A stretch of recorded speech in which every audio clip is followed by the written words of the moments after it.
ඔන්න යාළුවනේ දැන් මම හදන්න යන්නේ ෆ්‍රයිඩ් රයිස් එකක්. ඉතින් ෆ්‍රයිඩ් රයිස් එක හදන්න මම පාචනයක් කියලා මම ඒකට දාගන්නවා ඔලිව් ඔයිල් ටිකක්.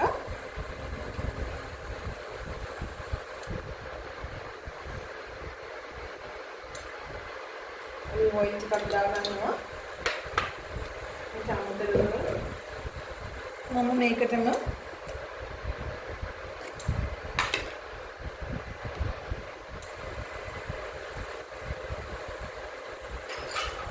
බටර් ටිකක් දාගන්නවා.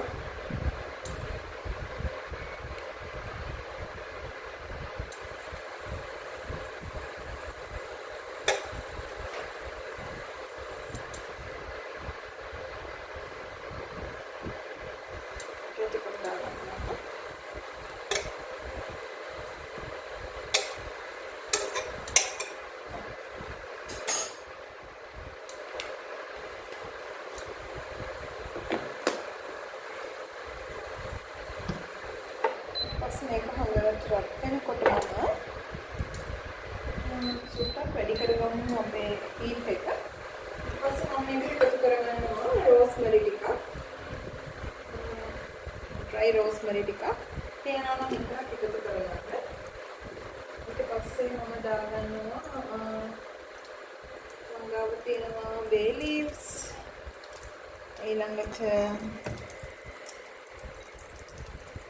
මංගාව තියෙනවා කලාගත්ත එනසාල්,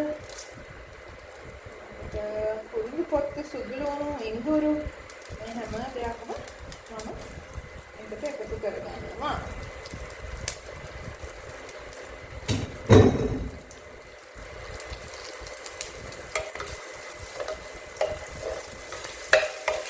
මේක සුවඳෙන් බැදෙන්න අපි දෙමු.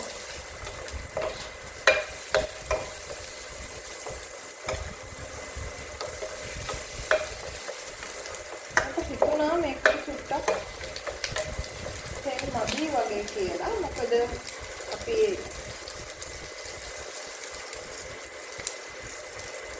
ප්‍රමාණය චුට්ටක් තියෙන නිසා මම හිතුවා ඔලිව් ඔයිල් ටිකක් එකතු කරගන්නවා කියලා. බටර් උනත් එකතු කරගන්න පුළුවන්. ඊට පස්සේ මේක අපි හොඳට පැද ගන්න ඕනේ. මම කලින්ම බත් එක්ක උයලා තිබුණේ.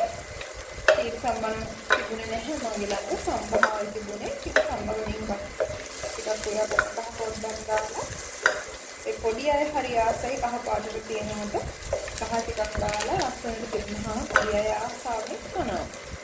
ඊට පස්සේ මම මේකට එකතු කරගන්නවා බිත්තර 3. දෙනු කම්බිස් දාලා මම හදාගත්ත බිත්තර ටික දානවා මේකට.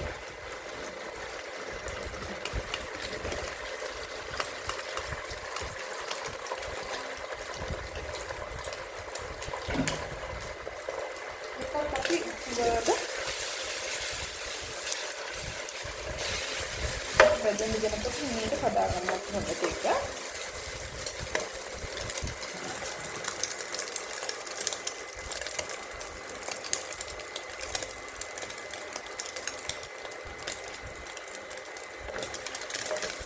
පොඩියට හදා ගන්න පුළුවන් නම් හොඳයි. පොඩියට හදා ගන්න. මම මේකට ලුණු ගම්මිරි දාලා තියෙන්නේ. පස්සේ මම මේකට එකතු කරගන්නවා කැරට්, බෝන්සි සහ ගෝවා. මේ තුනම එකතු කරගන්නවා. සමහර අය නම් ගෝවා එකතු කරගන්නේ නැහැ. ඒවා කැමති නැහැ. අපි ගෝවා කන්න කැමැත්තක් නැහැ අපේ පොඩි අය. ඒ නිසා මම කැරට්, ගෝවා, බෝන්සි ටිකක් මිනිස්සු ටිකක් ලොකුවට තමයි මම බෝන්සි උනත් කපාගෙන තියෙන්නේ. තේනවනේ මොනවාද බෝන්සි උනත් මම ටිකක් ලොකුවට කපලා තියෙන්නේ. මොකද අපේ පොඩි අය ටිකක් එහෙම කන්න කැමති නිසා. ක්‍රන්ච් විදිහට අර වෙජිටබල්ස් ටික හොඳට හැපෙනකොට යාළුවා හරි කැමති. ඉතින් මම මේකට දැන් එකතු කරගන්නවා මම ගෙදර හදාගත්ත චිලි පේස්ට් තියෙනවා. මේකෙන් ටික මම මේකට එකතු කරගන්නවා.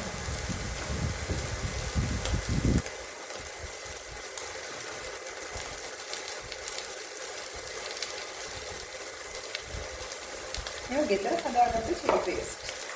ඔයාලා ගෙදර හදාගත්ත ඒවා මේ වගේ හදනකොට එකතු කරගන්න. ටිකක් ස්පයිසි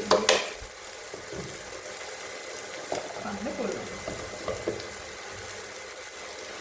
අපේ පොඩි අය එහෙම කන්න කැමති. ඒ නිසා මම එහෙම හදනවා. ඊට පස්සේ මම ලුණු ටිකක් එකතු කරගන්නවා.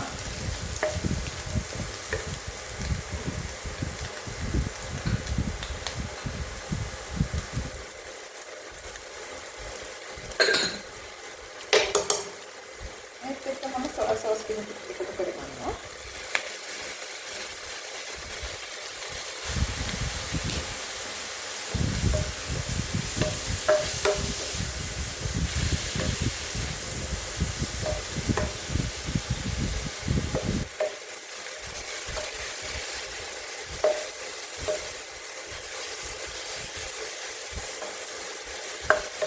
මේකට මේ වෙලාවේ ඔයාලට පුළුවන් කැමති නම් සොසේජස් ටිකක් හම්බපු චිකන් ටිකක් අපිට හොඳට බැදලා කඩලා දාන්න පුළුවන්.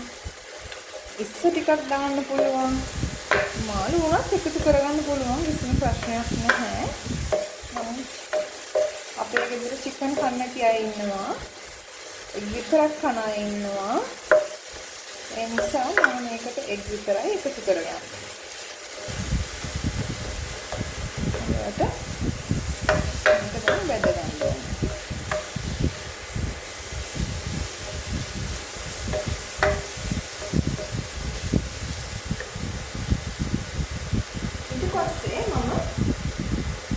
විශේෂ දෙයක් එකතු කරගන්නවා. ගොඩක් වෙලාවට අපේ ගෙදර ෆ්‍රයිඩ් රයිස් එකක් හදනවා නම් ඒකට අපි ලීක්ස් එකතු කරන්නේ නැහැ. මොකද ඇත්තටම අපේ අය ලීක්ස් කන්න කැමති නැහැ. ඉතින් මම ඒ වෙනුවට කොහොමද බිස්කට් ඔම්ලට් එකක් දැම්මත් අපි කරවල ටිකක් තෙල් දැම්මත් ෆ්‍රයිඩ් රයිස් එකක් හැදුවා. ඒ කොයි දෙයකටත් මම එකතු කරගන්න ගොඩාක් ගුණ පුංචි දෙයක් තියෙනවා. අපේ පැත්තේ නම් මේව හැම තැනම වගේ තියෙනවා. ඒ තමයි මුරුංග පොළ. ගොඩාක් ගුණයි මුරුංග පොළ දරුවන්ට දෙනවා නම්. ඉතින් ඒ නිසා මම මේ වෙලාවේ මේකට මුරුංග පොළ ටිකක් එකතු කරගන්නවා. ඔයාලට පුළුවන් බත් එකත් එකතු කරාට පස්සේ අන්තිමට මුරුංග පොළ ටික එකතු කරගන්න කැමති නම් පුළුවන්. මම එහෙමත් එකතු කරගන්නවා වෙනදට. මම අද මේක තමයි එකතු කරගන්නවා මුරුංග පොළ ටික. ඊට පස්සේ තව ටිකකින් මම බත් ටික මේකට එකතු කරගන්නවා ඔයාලට. මේකත් මම බටර් දාලා ඔලිව් ඔයිල් ටිකක් දාලා හොඳට ටෙම්පරාදු කරලා හදාගත්ත බත් ටික.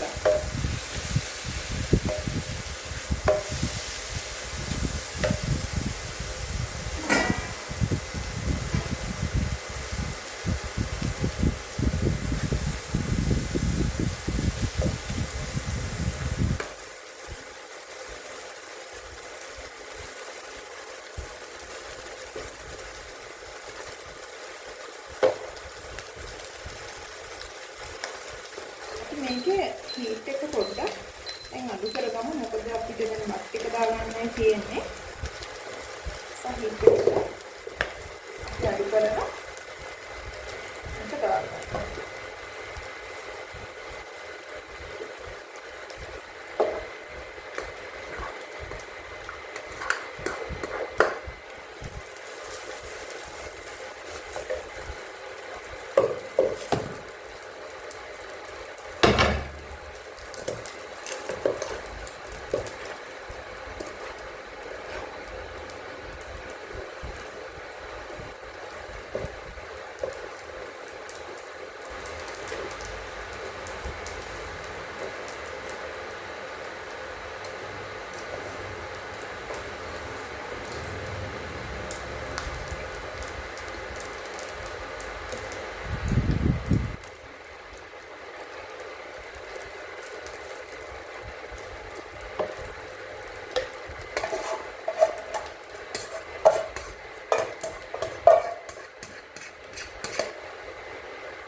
රෝස්මරි ටිකක්, ස්ටාර් ඇනිස් ටිකක්, කෑම උයනකොට ටෙම්පරාදුවක් කරනකොට දාලා බලනකොට රස කොහොමද කියලා.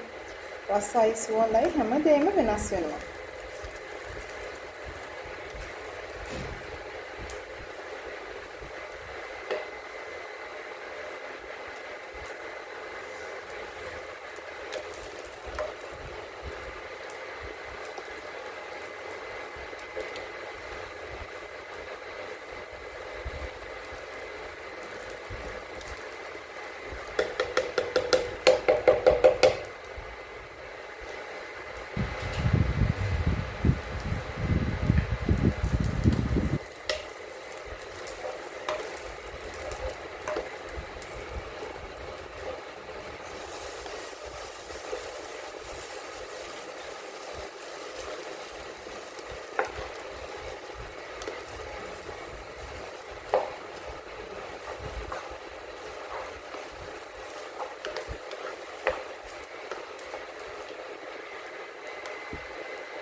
දැන් මේක අපි ගින්දර ටිකක් වැඩි කරලා බත්තට පුපුරන ගන්නට බැද ගන්න ඕනේ. ඒකට මම දැන් චුට්ටක් අපි හීට් එක වැඩි කරනවා.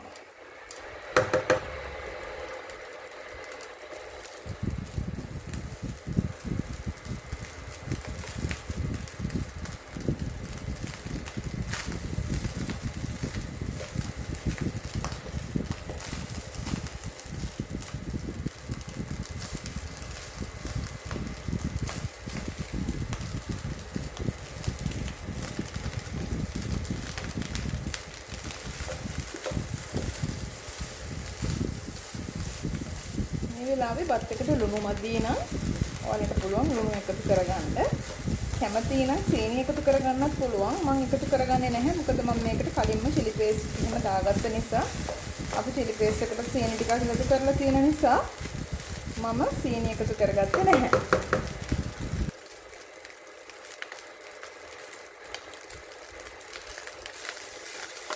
මගේ බත් එකේ නම් ලුණු හැම දෙයක්ම හොඳටම ගානට තියෙනවා. ඒ නිසා ආයෙ ලුණු එකතු කරගන්න යන්නේ නැහැ මම.